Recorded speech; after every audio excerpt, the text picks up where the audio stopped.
जय माता की। जय भोले। जय भोले। जय माता। जैसा कि आप लोगों को इधर शिवलिंग स्वरूपी महाआसन के विषय में ज्ञान प्रदान कर रहा था, यानी कि जो ज्ञान मुझे माता पिता से प्राप्त हुआ वह ज्ञान का विकेंद्रीकरण करके कि सब जन जन के हित के लिए उसको आप लोगों तक पहुंचा रहा हूं, ताकि परमपिता के उस कार्य को मैं भी कुछ हद तक सहयोग कर सकूं कि इस संसार में सुख और शांति फैल सके। और यह भी आप सब जानते ही हैं कि इस समय दीपावली भी नज़दीक ही है, और मैं दीपावली और दोनों नौ दुर्गा में पूजा की विधि बतलाता हूँ। इस दीपावली में मैंने भी सोचा कुछ ऐसा पूजन या जप विधि बताएं जिसमें व्यक्ति कुछ मेहनत करे, कुछ अपनी ऊर्जा को खपाए, तब वह कुछ प्राप्त करता है तो इसको एक परम सुख की प्राप्ति होती है। और आप देखते ही हैं कि हम लोग जब कहीं से कमाई करके मेहनत करके कमा के लाते हैं धन, और धन की जब प्राप्ति होती है तो कितनी खुशी प्राप्त होती है। ऐसा लगता है कि मेहनत का सही फल मिला, और जब फल कम मिलता है तब दुख भी होता है कि इतनी मेहनत की लेकिन वह फल हमें नहीं प्राप्त होगा।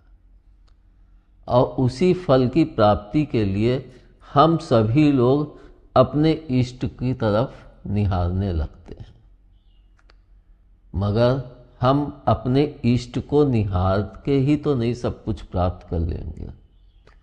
उसके लिए हमें कर्म भी करना पड़ेगा, जिसको सभी कहते हैं कि यह संसार कर्म प्रधान है। तो बिना कर्म किए हुए हम इस संसार में कुछ भी नहीं प्राप्त कर सकते।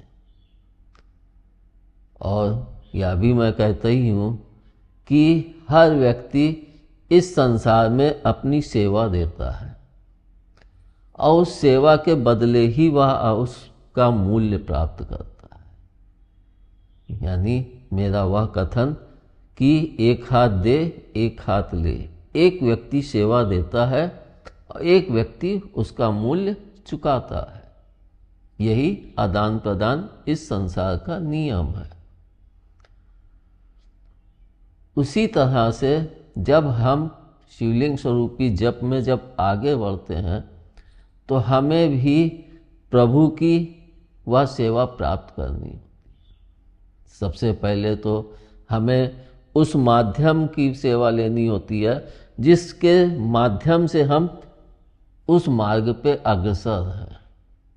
मतलब बिना किसी की सेवा या साथ प्राप्त किए मैं उस मार्ग पे नहीं चल सकता।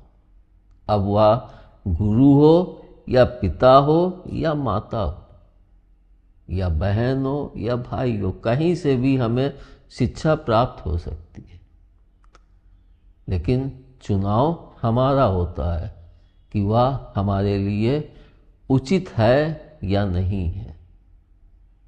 और मैंने इसे भी कहा है कि जब भी हम बढ़ेंगे हमारे सामने दो मार्ग आएंगे, लेकिन चुनाव हमें स्वयं करना पड़ता है।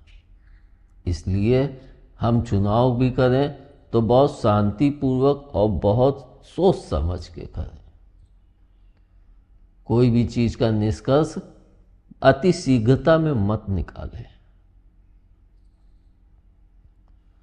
और मैं इस विषय में कि मैंने माता जी को जो पिछले वीडियो में इस मंच पे प्रस्तुत, मतलब उनको फोटो भी आप लोगों की सेवा में प्रस्तुत की है, तो उसका भी सबसे मुख्य कारण कुछ लोग सोचते भी होंगे कि लालच के वश या किसी भी कारणवश सोचते होंगे, लेकिन जितने बच्चे यहाँ से जुड़े हुए हैं उन सभी को शुरू से ही यह है कि वे जब भी ध्यान में बढ़ते हैं तो माता पिता को याद करके ही बढ़ते हैं, क्योंकि जब तक हम माता पिता की सेवा लेके, जैसे कहता हूँ कि गुरु या माता पिता, सेवा उनकी लेके जब वे सेवा देते हैं तभी हम उस मार्ग पे अग्रसर हो पाते हैं। और चूंकि हम आदर्श मार्ग में चल रहे हैं तो हमें वह सेवा भी आदर्श रूप में प्राप्त होनी चाहिए। दृश्य रूप में वह सेवा नहीं मिल सकती है। अब हम कि इस दीपावली में हम पूजन कैसे करें, कौन सी विधि क्या है जो हम इस दीपावली में करके और सफलता की एक सीढ़ी ऊपर चढ़ें। तो उसके लिए मैंने जैसे कि पहले भी कहा था अपने पिछले वीडियो में कि हमें पहले ऊपर चढ़ के जानना पड़ता है कि मेरा आरंभ क्या है।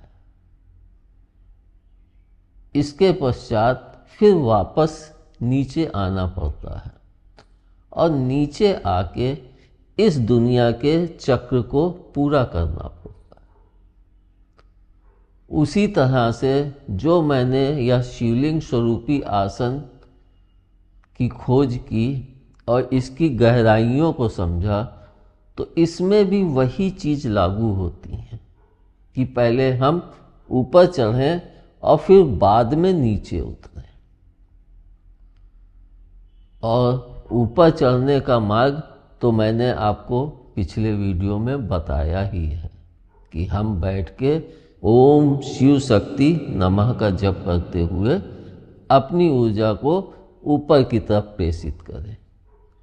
सिर्फ कुंडलनी मार्ग से नहीं, और भी जो मार्ग हैं उन मार्गों का भी प्रयोग हम अपनी ऊर्जा को, लेकिन एक मार्ग से अपनी संपूर्ण ऊर्जा को नहीं प्रेषित कर पाएंगे। इसलिए हम दोनों पैरों के मार्ग, हाथों के मार्ग, सभी मार्गों का उपयोग करते हैं, तो हम इस शिवलिंग स्वरूपी महाआसन को सही ढंग से उपयोग कर पाते हैं, वरना हम इसको पूर्ण रूप से नहीं कर पाएंगे। तो जैसा कि मैंने बताया ही है कि हम अपने पैरों को इस तरह से जोड़ लें। अब इसमें कि हमारे पैरों की दूरी क्या होनी चाहिए, क्योंकि कुछ लोग सोचेंगे कि हम और पास कर लें हमें और आराम मिलेगा, कुछ लोग कि और दूर करें हमें बैठने में दिक्कत होगी। लेकिन हमारे शरीर के 7 चक्र हैं और मैंने यह भी कहा है कि हमें उतनी ऊंचाई तक नहीं जाना है, सिर्फ इतना कि संसार में हम सुखपूर्वक अपने लक्ष्य की प्राप्ति करें और जीवन को व्यतीत करें। तो 7 चक्र हैं, तो हमारे यहाँ से और इन पैरों के बीच की दूरी 7 या 8 अंगुल होनी चाहिए। मतलब कि या तो 7 अंगुल और या फिर 8 अंगुल, इससे ज़्यादा दूरी उचित नहीं है और इससे कम दूरी भी उचित नहीं है। फिर वह अधिक पास हो जाने के कारण यहाँ पे प्रेशर आने लगता है, जिससे इस जगह पे दर्द होने लगेगा, तो वह भी उचित नहीं है। अब हम ऐसे बैठ गए, बैठने के बाद जो हाथ की मुद्राएं बताई हैं उस तरह से हाथ रख के अपने जप का आरंभ करें। और यह भी कहा गया है कि हमारा जो दाहिना पक्ष होता है वह पुरुष का पक्ष मानते हैं और बायां पक्ष स्त्री का मानते हैं। तो दाहिना पक्ष हमारा शिव, बायां पक्ष शक्ति। यानी इस संसार में जो भी जीव जन्म लेता है वह शक्ति के साथ ही जन्म लेता है, लेकिन किन शक्तियों का साथ लेके जन्म लेता है, यह वह जब अपनी शक्तियों को आगे चल के अपने जीवन में प्रयोग करता है तब उन्हीं शक्तियों का उदय होता है। मतलब वह शक्ति तो तीनों ही साथ लेके चलता है, मगर किसी एक शक्ति को प्रधान मान के वह उस शक्ति के अनुसार उस मार्ग पे आगे बढ़ता है। तो हम इस आसन पे ऐसे बैठ गए। बैठने के पश्चात हमने जैसे कि कहा है कि अपने नेत्रों को बंद करके हम अंदर की तरफ अपने आधार चक्र के पास में शिवलिंग पे ध्यान दें। यानी हम ऐसे बैठ गए और अपने ध्यान को ओम शिव शक्ति नमः जपते हुए अपने ध्यान को इस जगह पे अंदर की तरफ से केंद्रित करें। शुरू में तो कुछ लोगों का ध्यान नहीं लग पाएगा, क्योंकि अंदर देखने की आदत नहीं है। लेकिन हम अगर निरंतर प्रयास करेंगे तो धीरे धीरे हमारा ध्यान उस जगह पे लगने लगेगा। लेकिन हमें ज़्यादा देर अपने ध्यान को उस जगह पे स्थिर नहीं रखना है। यानी हमको एक जगह पे ज़्यादा देर तक स्थिर नहीं रखना है। और या हर मनुष्य के स्वभाव में होता है कि वह एक जगह ज़्यादा देर तक बैठ भी नहीं पाता है। लेकिन जब वह एक जगह पे 1 घंटे या उससे ज़्यादा समय बैठ के व्यतीत कर लेता है शांतिपूर्वक, तो वह एक नई ऊंचाइयों को छूने लगता है। क्योंकि हमारे पास शांति और विश्वास दोनों की ही अधिकता होती जाती है। मतलब हमें शांति भी अधिक मिलने लगती है और हमारा विश्वास भी अपने ऊपर अधिक जमने लगता है। और जब यह दोनों ही हमें अधिक मात्रा में प्राप्त होने लगता है तो हमारी एकाग्रता जो है वह भी पूरी तरह से केंद्रित होती है, यानी अपने कार्य के ऊपर। तो हम इस आसन पे बैठ के और ओम शिव शक्ति नमः का जप करते हुए उस अदृश्य मार्ग से यहाँ पे आए, अपनी भ्रकुटी पे। यानी थोड़ी देर हम सर्वप्रथम अपने शिवलिंग पे यानी आधार चक्र पे ध्यान को केंद्रित करके फिर धीरे धीरे उसको ऊपर की तरफ बढ़ाएं और ऊपर की तरफ बढ़ाते हुए अपनी भ्रकुटी के बीच में उस ध्यान को केंद्रित करें। भ्रकुटी मतलब दोनों भवों के बीच का यह इस जगह पे हम अपने ध्यान को केंद्रित करें, क्योंकि इससे ऊपर की ऊंचाई जो है वह जो सिद्ध होते हैं, जो अपनी कुंडलनी जागृत करते हैं, उनके लिए होती। हमें उतनी ऊंचाई नहीं चाहिए। तो हम अपने यहाँ पे अपने ध्यान को केंद्रित करें और ओम शिव शक्ति का जप बराबर करते रहें।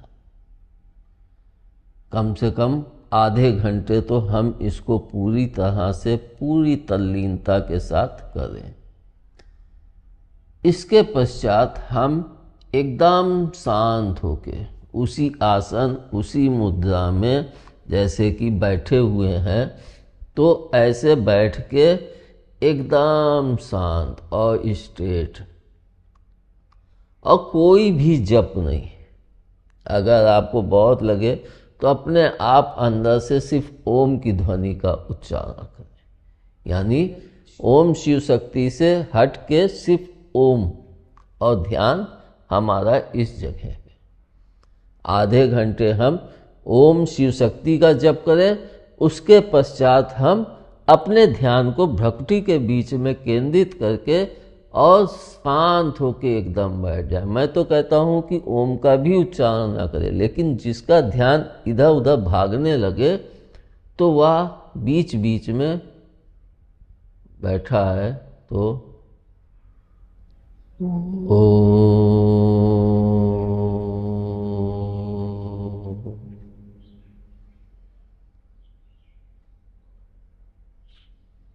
यह वाणी बाहर नहीं निकलनी चाहिए, अंदर से उच्चारण। और मैं तो यह कहूँगा कि आप ओम का भी उच्चारण न करके एकदम शांत होकर बैठ जाएं। जो कुछ भी हो रहा है होने दें। आप एकदम शांत अपने ध्यान को केंद्रित कर सकते हैं, केंद्रित करें, वरना आप किसी चीज़ को सोचे ना, एकदम शांति से आप जितनी देर बैठ सके, 10 मिनट, 15 मिनट, आधा घंटा, मैं तो कहता हूँ आधा घंटा ओम शिव शक्ति का जप, आधा घंटा हम एकदम शांत होकर बैठे। और इसको मैंने पहले भी कहा है कि जब हम यहाँ पहुँचते हैं तो उसके बाद हमें विश्राम मिल जाता है। जब हम पूरी शांति के साथ वहाँ पे बैठेंगे तो हमारे दिमाग में नई ऊर्जाएं पनपने लगेंगी, यानी नए ख्याल आने लगेंगे, और हम जिस कामना के साथ इस आसन पर बैठे हैं उसकी तरफ हमारे दिमाग के मतलब हमारा दिमाग खुलने लगता है।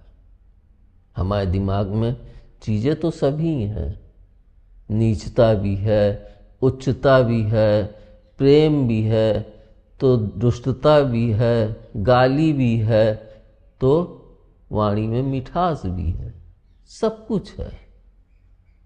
लेकिन हम प्रयोग किसका करते हैं या हमारे ऊपर निर्भर।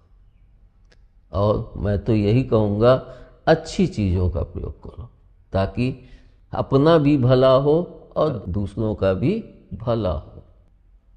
एक तरह से सर्जन सुखाए सर्जन हिताए, इसी सोच के साथ, इसी कामना के साथ आगे बढ़े। तो हम अपने ध्यान को केंद्रित कर लिए भ्रकुटी के बीच में। अब भ्रकुटी के बीच में ध्यान केंद्रित करने के पश्चात हम वहाँ पे 15 मिनट से तो कम हम विश्राम करें ही ना, एकदम शांति से और स्ट्रेट रहें। हालांकि इसमें समय लगेगा, लेकिन जब हम इस स्थान तक पहुँचेंगे तो हमें लगेगा कि नहीं, हमारे शरीर में बहुत कुछ प्राप्त हो रहा है, हमें शक्तियाँ मिल रही हैं। अब इसके बाद मैंने फिर कहा है कि ऊपर चढ़ने के बाद फिर वापस नीचे आना पड़ता है। अब जब हम चढ़े, अपने को जाने, तो अदृश्य के देवता स्वामी कौन है? शिव शक्ति। मतलब शक्ति के बिना तो हम चढ़ ही नहीं सकते हैं, और शिव अदृश्य के देवता हैं, तो उनके सहयोग के बिना हम ओम तक पहुंच नहीं सकते। मतलब अपने आधे उस स्वरूप हिस्से को जानकारी हम नहीं प्राप्त कर सकते हैं। फिर जब हम यहाँ पे आके स्थिर हुए, जितनी देर हमारी इच्छा हो बैठे, शांति से बैठे, उसके बाद हमको इस संसार में आना है। मतलब इसी संसार से हम यहाँ तक पहुँचे और वापस इसी संसार पे आना है। लेकिन जब हमें वापस इस संसार में आना है तो हमें चाहिए क्या? या भी इसी को कामना कहते हैं कि हमें चाहिए क्या, हमारी इच्छा क्या है, क्या हम प्राप्त करना चाहते हैं इस संसार। और ये आप सभी जानते हैं, हर प्राणी की 3 ही कामना होती है, इसके अलावा चौथी नहीं होती है। लेकिन हाँ, उन 3 के भाग हो जाते हैं अलग। और वो 3 कामना कौन सी हैं? प्रथम धन शक्ति, दूसरी ज्ञान शक्ति, तीसरी बल शक्ति। आप इन 3 शक्तियों के अलावा चौथी कोई कामना हो तो आप बताएं। मैंने इतने दिन की साधना में चौथी कोई शक्ति की कामना किसी को करते हुए नहीं देखी। अगर हाँ आप कहें कि प्रेम शक्ति, तो प्रेम शक्ति धन शक्ति में ही निहित है, ज्ञान शक्ति में भी निहित है, और बल शक्ति में भी निहित है। अगर बल आपने प्राप्त किया और प्रेम नहीं है तो आप दुष्टता करने लगे। और धन प्राप्त किया और धन प्राप्त करने में आपके अंदर प्रेम नहीं है तो उस धन का आप दुरुपयोग करें। उसी तरह से ज्ञान के भी साथ है। तो हम निश्चय कर लें कि हमें कौन सी शक्ति चाहिए। हमारे अंदर इन तीनों की धन शक्ति, बल शक्ति और ज्ञान शक्ति, ये तीन नाम, क्योंकि इन तीन शब्दों के उच्चारण से हमारे वे चक्र स्पंदित होने लगते हैं, यानी चलायमान होने लगते हैं। जब हम इनका उच्चारण करते हैं तो हमारे जो स्वर होते हैं वो इन चक्रों में स्पंदन पैदा कर देते हैं। और जब हम इस दुनिया में आ जाते हैं तो भिन्न भिन्न धर्मों के अनुसार भिन्न भिन्न नाम दिए गए। जैसे कि सनातन धर्म में सरस्वती ज्ञान की देवी कही गई, लक्ष्मी धन की देवी कही गई और काली शक्ति बल की देवी कही गई। मतलब शक्ति ने अपने आप को विकेंद्रीकरण कर दिया और तीन भागों में मुख्य रूप से विकेंद्रित किया, जिन शक्तियों को हम प्राप्त करके इस संसार में आते हैं। मतलब ये तीन शक्तियाँ प्रधान शक्तियाँ हैं। बाकी तो हर हिस्से में, हमारी उंगलियों में भी शक्तियों का वास है, हमारे हृदय में भी शक्तियों का वास है, हमारे प्रत्येक जोड़ में शक्तियों का वास है। यानी बिना शक्ति और आत्मा के हमारी एक उंगली भी नहीं हिल सकती है। सिर्फ हमारी आत्मा के ही होने से या शरीर चलायमान नहीं होता है। इसमें कितनी शक्तियाँ विद्यमान हैं और हर शक्ति के साथ कोई ना कोई आत्मा विद्यमान है, तब यह शरीर एक संगठित किले के रूप में हो जाता है। तो जब हम अपनी कामना को चुन चुके कि हमारी यह कामना है, तो हम वापस जब नीचे उतरने लगे, मतलब नीचे नहीं उतरना, वहीं स्थिर रहना है, वहीं पे अपने जप को, जो हमारी कामना है उस जप का आरंभ करना है। हमने ज्ञान की कामना की कि हमें ज्ञान चाहिए, तो शक्ति ने अपने को तीन भागों में विभक्त किया जो प्रधान है। मतलब ये तीन शक्तियां प्रधान शक्तियां कही जाती। तो हमने ज्ञान की कामना की, तो हम ज्ञान शक्ति का ही आवाहन करें। मतलब ओम श्री ज्ञान शक्ति नमो नमः, ओम श्री ज्ञान शक्ति नमो नमः, इसका उच्चारण करें। और जब हमें धन की कामना हो तो इसमें फिर धन शक्ति लगा दें। क्या? ओम श्री धन शक्ति नमो नमः, ओम श्री धन शक्ति नमो नमः। और अगर बल चाहिए तो उसमें बल शक्ति लगा दें, उसका भी उच्चारण ऐसे ही होगा। ओम श्री बल शक्ति नमो नमः, ओम श्री बल शक्ति नमो नमः। मतलब हमें किसी एक शक्ति की कामना करके और उस शक्ति के अनुसार ही इस संसार में वापस आके अपने कार्य को पूर्ण करना है। मतलब हम पहले ऊपर चढ़े तो शिव शक्ति के बिना हम ऊपर नहीं जा सकते, लेकिन हमने जब वहाँ पे बैठ के खूब शांत हो गए, फिर उसके बाद हम अपनी कामना जो भी है उस कामना के अनुसार उस जप को आरंभ करते हैं। और जब हमें लगे कि हमें अब उठना है तो हम अपने ध्यान को उसी जप को करते हुए, जिस शक्ति को आपने कामना की है उसी जप को करते हुए अपने ध्यान को वापस उसी शिवलिंग पे लाएं। मतलब पहले हम यहीं से चले और वापस यहीं पे लाके तब हम अपने जप की समाप्ति करें।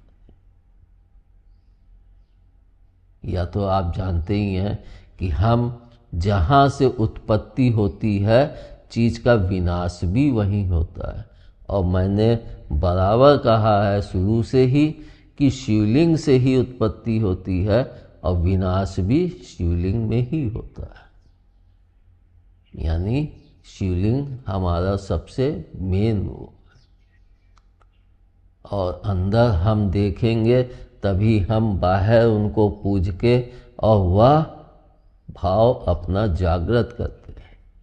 जैसे कि कुछ धर्म के लोग कहते हैं कि हिंदू धर्म सनातन धर्म में मूर्ति पूजा की जाती है। अरे भाई, कोई चीज़ सामने देखोगे तब तो उसको अपने अंदर उस चित्त को बसा के कुछ आगे बढ़ पाओगे, तब तो तुम निराकार की तरफ जा पाओगे। जब तुम सामने कोई स्वरूप लेके चलोगे ही नहीं तो तुम निराकार की तरफ कहाँ जा सकते हो। और मैंने ये भी कहा है कि प्रभु ने स्वरूप का ध्यान करने को मना किया है, जिसको सभी धर्मों में कहा गया, लेकिन फिर भी हम लोग स्वरूप से ही चिपके रहते हैं। जैसे कि मैंने कहा है कि शिव स्वरूप हमारे अंदर का है, मतलब जो शिव में शक्ति है वो शक्ति हमारे अंदर में विद्यमान है, और जो राम और कृष्ण की शक्ति हैं वो शक्तियाँ हमारे बाहर में हैं। हम इसको देख सकते हैं। हम देखेंगे तो कोई चंचल होगा, चतुर होगा, होशियार होगा, मतलब कृष्ण जी की तरह उसके अंदर आदतें होंगी। कुछ शांत होंगे, सौम्य होंगे, मतलब जो रामचंद्र जी की आदतें हैं उनको वो अपने अंदर धारण करते हैं। मतलब या तो आप चंचलता, प्रेम और इसके सहारे चल सकते हैं, या फिर आप शांति, दंडता और प्रेम के साथ आगे चल सकते हैं। मार्ग दोनों ही है, राम और कृष्ण। चुनाव हमें करना है। अब हम यह समझ गए कि हमें ऊपर जाके फिर अपनी कामना को किस तरह से करते हुए वापस नीचे आना है। और दीपावली वाले दिन, मतलब इस जप को जो भी बच्चे इस दरबार से जुड़े हुए हैं, मैं सभी को कहता हूँ कि सभी अभी से इस क्रिया का प्रारंभ कर दें, और दीपावली तक अगर वो 1.5 घंटे तक बैठने में सक्षम हो जाए, तब दीपावली के दिन की उनके लिए विशेष पूजा मैं बता रहा हूँ। बाकियों के लिए तो वही पूजा है कि एक दीपक जलाओ और अपने इस जप को करो। लेकिन जो 1.5 घंटे या उससे अधिक बैठ सकते हैं, फिर वो क्या करें, वो दीपावली वाले दिन इस तरह से अपने आसन पे बैठने के पश्चात, जैसे हम इस तरह से बैठ गए, अब इसके पश्चात जैसे कि आप देखते हैं शिवलिंग के आगे जो अर्घा होता है उसके सामने कोई दीपक नहीं जलाया जाता है, साइड में जलते हैं। उसी तरह से हम 3 दीपक, जैसे एक ये, एक ये, एक ये,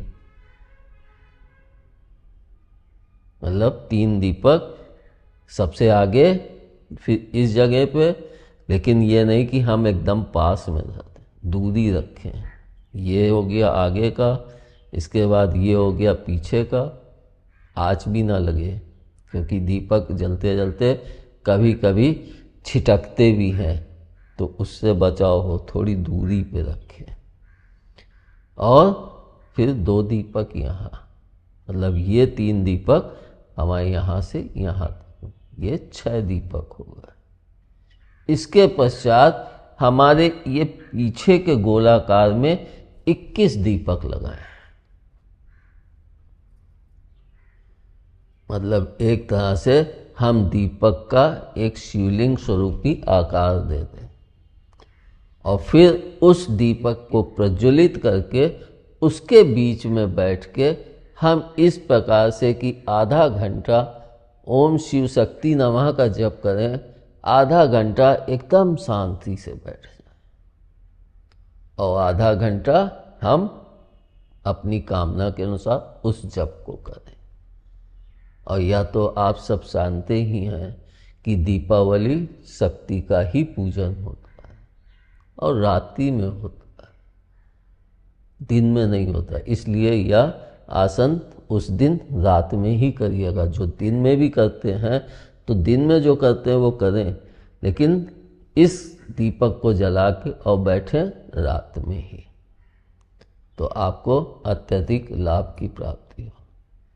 यह भी मैंने अपने पुराने वीडियो में बोला है कि दीपावली की रात सबसे बड़ी रात मानी जाती है, यानी अमावस्या की काली रात कही जाती है, तो सबसे बड़ी काली रात दीपावली की ही रात होती है, अमावस्या की। उसके बाद से फिर दिन बढ़ने के लिए अग्रसर हो जाते हैं। तो हम बैठ के दीपक लगा के बैठ के 1.5 घंटे तक इस जप को इस ढंग से करें। और जब आप करके उठेंगे तो आपको बहुत कुछ विशेष अनुभूतियाँ प्राप्त होंगी। स्वयं आपको अपने अंदर लगेगा कि हमने कुछ प्राप्त किया है। जैसे कि मैं कहता हूँ कि मैंने बहुत शक्तियाँ प्राप्त की, लेकिन प्रयोग नहीं कर पाया था। मैंने पहले पुराने वीडियो में बताया है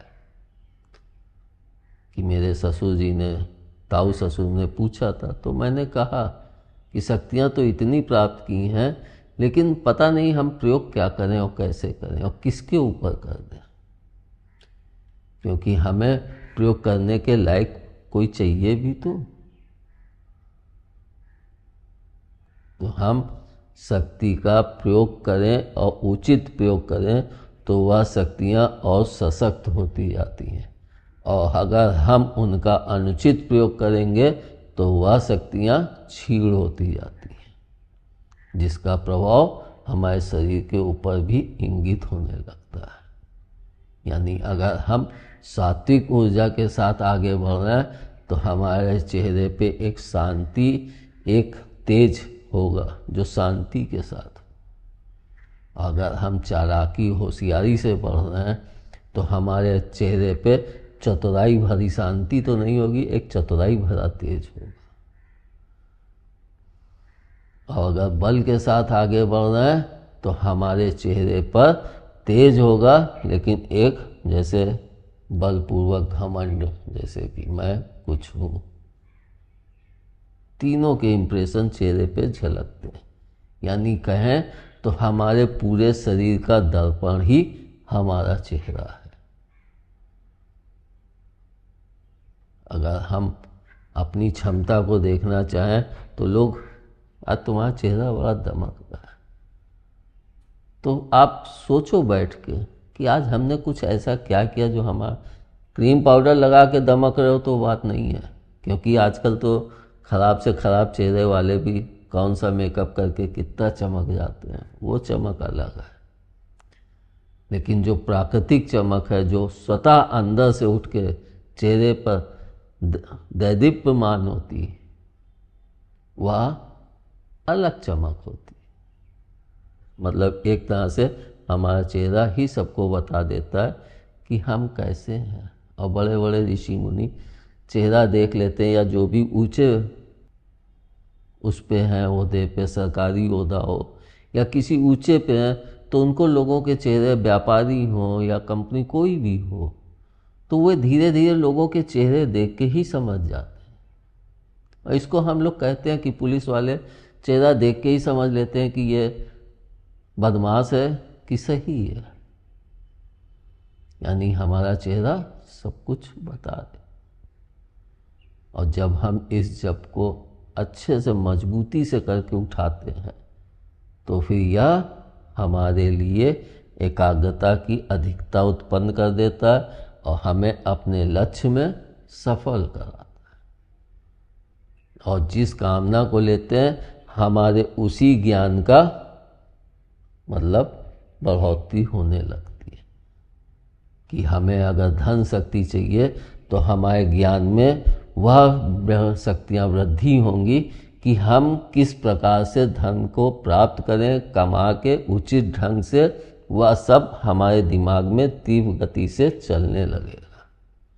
यानी हमारी एकाग्रता इतनी दृढ़ हो गई है कि हम उस क्षेत्र के विषय में सही सोच के साथ सही निर्णय ले सकते हैं। तो या तो दीपावली की पूजा हो गई, और इसमें मैंने जो प्याले लगवाए थे नवरात्रि में, जिन बच्चों ने पूजा की, तो वो बड़े प्याले होंगे। उन बड़े प्यालों को आप अपने चारों तरफ उन्हीं में रख सकते हैं। तो उनको रखने का जो सही है कि 27 दीपक हमें टोटल प्रज्वलित करने हैं। इसमें से हम 9 दीपक निकाल लें, फिर हम 3 दीपक छोटे, उसके बाद एक बड़ा, फिर 3 छोटे, फिर एक बड़ा, फिर 3 छोटे, फिर एक बड़ा, ऐसे करके उन 9 प्यालों को दीपक प्रज्वलित करें। यानी कि 9 तिक 27, तो 27 दीपक में 9 दीपक वो बड़े प्याले होंगे जो हमने नवरात्रि में प्रयोग किए हैं। अगर नहीं है तो सिर्फ दीपक रख सकते हैं, और जो नहीं, कि हमारे पास इतनी जगह नहीं है कि हम रख के बैठ सके, तो वो एक बड़े से प्याले में 101 या 1000 बत्ती आती हैं, जो भी उपलब्ध हो, सिंगल नहीं, छोटी नहीं, लगे कि जैसे ज्वाला जल रही हो, कि हाँ एक लौ तेज हो, तो ऐसा दीपक। और यह तो आप लोग जानते ही हैं, दीपावली में कड़ू तेल के ही दीपक जलाए जाते हैं, लेकिन हम इस संसार की कामना करके लेके चल रहे हैं, तो हमें कड़ू तेल नहीं, देसी घी के दीपक ही, अपने 27 दीपक देसी घी के ही प्रज्वलित करें। उसमें कोई भी अन्य तेल या घी नहीं पड़ेगा। बाकी आप घर में दीपावली में कड़ू तेल के ही दीपक प्रज्वलित करें, लेकिन हमारे घेरे के जितने भी दीपक होंगे वो सब देसी घी के ही होंगे। इसके पश्चात आप उठ के उन दीपक को थोड़ा सा हिला दीजिएगा। हम अगर आगे के दोनों तरफ के जो सबसे आगे के दीपक हैं उनको ही हल्का सा हिला दें, तो उसका मतलब कि हमारा पूजन समाप्त हो गया। हिलाने का मतलब इतनी तेजी से नहीं, थोड़ा सा कि हम अब इससे उठ रहे हैं। तब उसके पश्चात आप उस घेरे से बाहर निकल के आइए, और घेरे से भी कहाँ से, बीच से, जो आगे से रास्ता आपने बनाई है, यानी अर्घे का जो आगे का मुंह है, उसी क्षेत्र से आप उस घेरे से निकल के तब बाहर आए। और यह क्रिया भी आपको उत्तर दिशा की तरफ ही मुंह करके करनी है। इसका भी सबसे बड़ा कारण यह है कि हम देखते ही हैं शिवलिंग में अर्घे का मुंह उत्तर की तरफ ही होता है। इसके पश्चात हम तब जो भी भोजन करना है भोजन करें। हम इसमें बैठें तो हमारा पेट भी खाली होना चाहिए, यह आवश्यक है। नहीं तो मैंने अपने पहले वीडियो में बोला है कि जब हम कुछ खा के बैठते हैं तो हमारी जब चलायमान होती हैं मशीनें, तो वे उस भोजन को ही सबसे पहले पचाने में लग जाती, तो ऊर्जा का उत्पादन धीमी गति से होता है। और जब भोजन हमारे शरीर के अंदर नहीं होता है, तब वे सारी मशीनी ऊर्जा का उत्पादन अधिकता के साथ करने लगती हैं। तब उसमें इतना बल होता है कि वे सीधे यहाँ तक पहुँचने में सफल हो जाती है। इसलिए जितना कम से कम भोजन हो ही ना, या थोड़ा बहुत तो रहेगा ही। जब बैठेंगे तो शुरू में डकार आएंगे, फिर आपको खुद लगेगा भूख लग रही है, उठेंगे भूख लग रही है, लेकिन उठने पे भी आप तुरंत मत खा लीजिए ना, तुरंत पानी पीजिए, आधे घंटे तक वेट कीजिए शांति के साथ। एकदम से आप हवा में भी ना चले जाइए। इसका सबसे बड़ा कारण क्या है कि जब हम आसन पर बैठते हैं और ध्यान लगाते हैं तो हमारे खून की गति, हमारे मशीनों की गति तेज हो जाती है। एक तरह से मैं इस शरीर के अंदर सब मशीन ही मानता हूँ, लेकिन प्रभु की बनाई हुई अद्भुत मशीन है, अपने आप निर्मित होती है और अपने ही आप ध्वस्त हो जाती है। मतलब आत्मा गई, मशीनरी ध्वस्त होने लगी। तुम जलाओ ना जलाओ, वो अपने आप सड़ने लगेगी। कितना विचित्र मानव शरीर, मानव शरीर क्या, सभी जीव जंतु, सभी शरीर। जब तक मशीन चल रही है तब तक उसमें सड़ांध भी नहीं आती है और पानी भी सही रहता है। और जहाँ मशीनी बंद हुई, आत्मा निकल गई, शक्तियाँ भी साथ छोड़ देती हैं और शरीर ध्वस्त होने लगता है। इसलिए आप लोग इस जप को और इस आसन को पूरी दृढ़ता के साथ, निरंतरता के साथ, कि दीपावली तक हमें अपनी इस कामना को जगाना है। जगाने का मतलब ये नहीं कि हमको सोच में जगाना है। जगाने का मतलब आप लोग सुनते ही कहते हैं उन्होंने फलाने हनुमान जी को सिद्ध कर लिया, उन्होंने काली जी को सिद्ध कर लिया, उन्होंने दुर्गा जी को। अधिकतर तो आप देखिए दुर्गा जी, हनुमान जी, दो ही की मूर्ति सब लगा के उनसे एक सुरक्षा प्राप्त करते हैं कि हमसे गलत हो, कोई आक्रमण हो तो आप लोग हमें सुरक्षा प्रदान। तो हम आधे घंटे तक शांति से बैठें। जब हमारा शरीर धीरे धीरे ठंडा हो जाए, मतलब हमारा जो खून गर्म हो गया है और तेज धार के, मतलब एक स्पीड से चलने लगता है, जब उसमें शांति आती है तब हम कुछ पानी पिएं या फिर कुछ भोजन जो भी खाना है तब हम खा सकते हैं। और आजकल जैसे कि मेरे को सुनने में आया है कि 1 तारीख को दीपावली है, मगर 5 या 6 बजे तक का है शायद, और 31 तारीख की रात्रि भर दीपावली मतलब अमावस्या है। तो मेरा यह जो पूजन है दीपावली का, तो यह रात्रि का ही पूजन है। इसलिए हमें अमावस्या का शुभ मुहूर्त 31 तारीख को ही प्राप्त होगा। तो यह पूजन हम 31 तारीख की रात्रि में ही करें।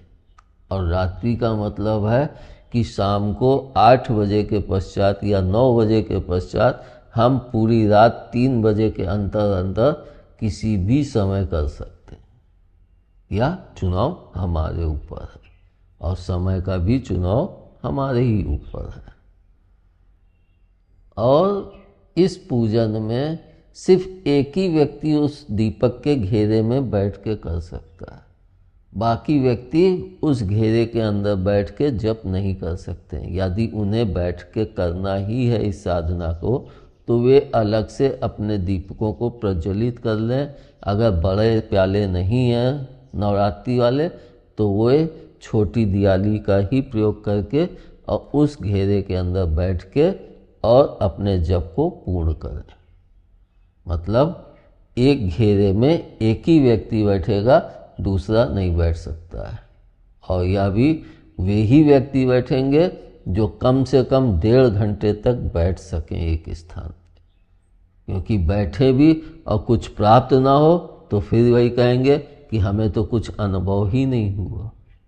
यानी अभी से हम प्रयास आरंभ कर दें और दीपावली 31 तारीख तक हम इसको करने में पूर्ण सक्षम हो जाए। और जो भी प्रभु भक्त इस दीपक के औरे में बैठे हैं और अपनी साधना को करें, तो वे इस बात का विशेष रूप से ख्याल रखें कि हमारे दीपक के आसपास कोई कपड़ा नहीं होना चाहिए और हमसे भी दीपक की थोड़ी दूरी होनी चाहिए, ताकि अगर उनसे कभी जैसे कार्बन छिटकता है तो उससे हमारे को या हमारे घर को कोई हानि ना पहुंच सके। सुरक्षा अत्यंत आवश्यक है। इसलिए इतना देख के जिनके पास जगह नहीं है वे दीपकों को प्रज्वलित ना करें। जिनके पास इतने स्थान हो कि वे अच्छे से प्रज्वलित करके बैठ सकते हैं और 1.5 घंटे तक बैठ सकते हैं, तभी वे दीपकों को प्रज्वलित करके बैठें, वरना मत करें। धन्यवाद। जय माता की, जय भोले। जय भोले, जय माता की।